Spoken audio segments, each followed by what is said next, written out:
Everyone, welcome to my channel value champions once again. आज मैं आपको एक प्रैक्टिकल केस सिनेरियो पे एक छोटा सा एग्जांपल दूंगा कि हम कोई भी असेट जैसे मोबाइल फोन या लैपटॉप्स हैं, ये सब हम खरीदते हैं।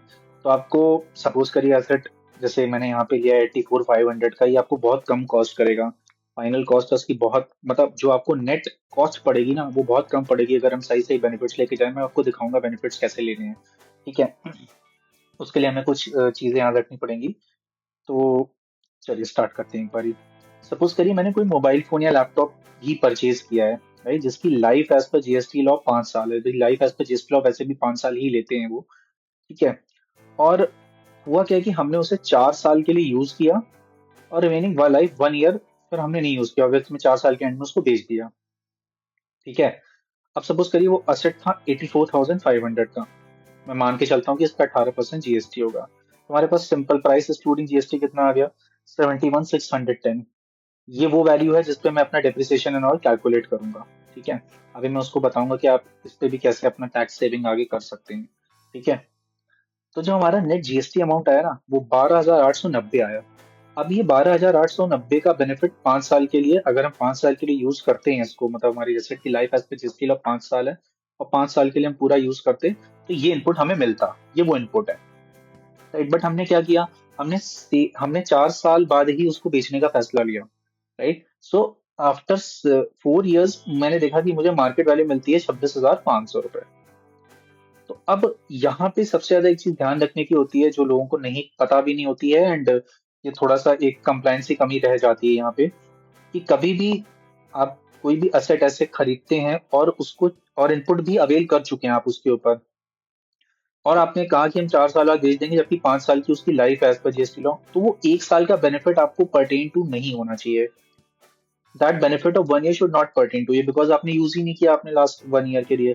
तो लोगों को नहीं पता होता है कि यहाँ पे ये दो चीजें हमें ध्यान रखनी पड़ती हैं, कि एक तो या तो उस 1 साल का आईटीसी जो बचा हुआ 1 साल, सपोज 4 साल यूज किया तो जो 1 साल का मेरा आईटीसी बचा, यानी 12,890 इंटू 1/5, 2578 रुपीज, या तो ये, और या तो जब भी हम सेल कर रहे हैं जितने भी प्राइस में, अगर मैं मान के चलूँ उसमें जीएसटी इंक्लूडेड है 26,500 रुपए में, तो जो भी जीएसटी निकल के आएगा, तो इन दो में से जो भी हायर होता है वो हमें गवर्नमेंट को पे करना पड़ता है।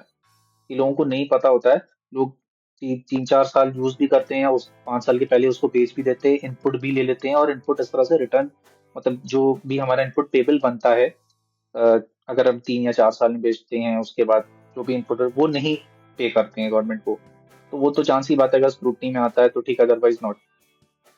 बट हमें ये कंप्लायंस करनी चाहिए। राइट। तो हमारा फाइनल जीएसटी पेबल 4,042। अब सब मैं एक बार फिर से आपको रिट्रेट कर देता हूँ कि जैसे आईटीसी जो भी हमारा 1 साल का बचा, यानी 12,890 इंटू 1/5, या तो ये, और या तो जो हमने सेल प्राइस में जीएसटी इंक्लूड किया, या तो ये। तो इन दो में से जो भी हायर होगा ना फाइनल जीएसटी पेबल, वो मेरा फाइनल जीएसटी पेबल मेरा गवर्नमेंट को जाएगा। राइट। अब देखिए यहाँ पे नेट सेल्स प्राइस हमें कितना मिल गया, 26,500 में से अगर हमने 4,042 माइनस किया तो 22,458। अब एक चीज का और ध्यान रखना है भाई, क्योंकि डेप्रिशिएबल एसेट है जिसपे आपने डेप्रिसिएशन ऑलरेडी अलाउ हो चुका है आपको, तो ऑब्वियसली वो एक कैपिटल गेन का भी रूप लेगा। जब आप बेचेंगे तो उस पर कैपिटल गेन आएगा। राइट। तो हमें क्या होगा कि उस पर शॉर्ट टर्म कैपिटल गेन होगा, बिकॉज सेक्शन 50 है ये इनकम टैक्स का, जिसमें लिखा है कि भाई कोई भी डेप्रिशिएबल एसेट जिसपे डेप्रिसिएशन अलाउ हो चुका है, तो कभी भी आप इस एसेट को बेचेंगे तो वो शॉर्ट टर्म कैपिटल गेन में ही कवर होगा। राइट। तो अब इस केस में अगर हम देखें तो 26,500 माइनस जो भी हमारा जीएसटी नेट टेबल आया, राइट, माइनस हमने क्या किया है यहाँ पे, जो भी मेरी डब्ल्यू बची थी, obviously simple sale price minus cost of acquisition, वो हमारी यहाँ पे आ गया कैपिटल गेन। राइट। वो हमारा यहाँ पे कैपिटल गेन आ गया 13,177। अब अब ये देखते हैं एक बारी फाइनली कि हमारी फाइनल जो सेल्स मतलब फाइनल कॉस्ट है, वो कॉस्ट देखिए 84,500 की जो फिगर है ना आपकी, आपने 84,500 में परचेज किया था सब दे दबा के, लास्ट में आपको ये पड़ेगा 44,237 पे। कैसे पड़ेगा मैं आपको एक बार बता देता हूँ। जो भी हमारी कॉस्ट थी ना, एमआरपी, उसमें से हमने जीएसटी का इनपुट ले लिया। ठीक है। तो हमें नेट कॉस्ट आ गई यहाँ 71,610, अगर आप इस फॉर्मूले को देखें। राइट। E7 माइनस E12 अगर आप देखें, तो मेरा maximum retail price minus GST amount जो भी है 71,610, ये मेरी नेट कॉस्ट पड़ी। माइनस मैंने क्या किया है, माइनस मैंने किया है जो भी मेरा इन 4 साल के लिए मैंने यूज किया, ऑब्वियसली मैंने इसके ऊपर टैक्स सेव किया होगा। सपोज करिए मैं 10% के स्लैब रेट पे आता हूँ, राइट, ऑन एवरेज मैं एक ऐसे लेके चल रहा हूँ कि अगर हम 10% के स्लैब रेट में है हमारे किसी भी बंदा है जिसका इंडिविजुअल का जिसका इस तरह से केस है, तो हमने क्या किया कि जो डेप्रिसिएशन हमारा आया था ना 4 साल के लिए, ये 62,329, इसके ऊपर मैंने 10% का टैक्स भी सेव किया होगा। तो जो भी मेरी यहाँ पे मैंने इसलिए थोड़ा सा इसको डिटेल में लिखा दिया कि समझ में आ जाए। एमआरपी माइनस जीएसटी आईटीसी मेरी नेट कॉस्ट हो गई, माइनस जो मैंने डेप्रिसिएशन पे टैक्स सेव किया, माइनस मैंने सेल्स वैल्यू जो रिसीव करी, ऑब्वियसली वो भी एक बेनिफिट है तो वो मेरी कॉस्ट को कम करेगा, ठीक है। प्लस उसमें मैंने किया है जो मैंने सेल के ऊपर जीएसटी वो किया होगा, जो मेरी जीएसटी की लाइबिलिटी निकली होगी वो मेरी एक कॉस्ट है तो वो ऐड हो जाएगी, ठीक है। प्लस मेरा शॉर्ट टर्म कैपिटल गेन जो था 13,177, उस पे जो एप्लीकेबल रेट है, राइट, वो टैक्स भी मैंने ऑब्वियसली गवर्नमेंट को जमा करना पड़ेगा। तो जब मैं ये सब की कैलकुलेशन करूंगा ना, तो लास्ट में मेरी प्राइस आ जाएगी 44,237, राइट। इसलिए मैंने यहाँ पे लिख दिया है, ये फाइल भी मैं शेयर कर दूंगा टेलीग्राम चैनल पे, आप एक बार देखेंगे तो आपको समझ में आ जाएगा, राइट, ये पूरी फाइल में शेयर कर दूंगा वहाँ पे।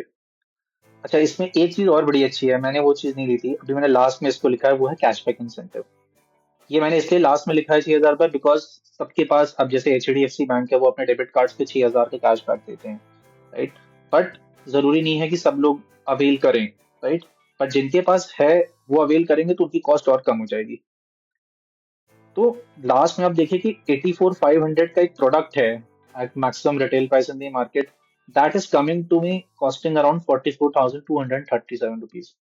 तो हमें ये कुछ चीज ऐसी है ना, इसमें मैं आपको बता देता हूँ हाईलाइट करके लास्ट में कि हमें दो चीजें क्या ध्यान रखनी है। एक तो हमें ये ध्यान रखना है कि भाई ये सबसे इंपॉर्टेंट पॉइंट है कि ये जो हमारी एक कंप्लायंस होती है जो लोग नहीं करते हैं, तो हमें ध्यान रखना है कि ये कंप्लायंस हमने करी हो अगर हम पहले उस चीज को बेच रहे हैं, राइट, एसेट को हम 5 साल के पहले बेच रहे हैं।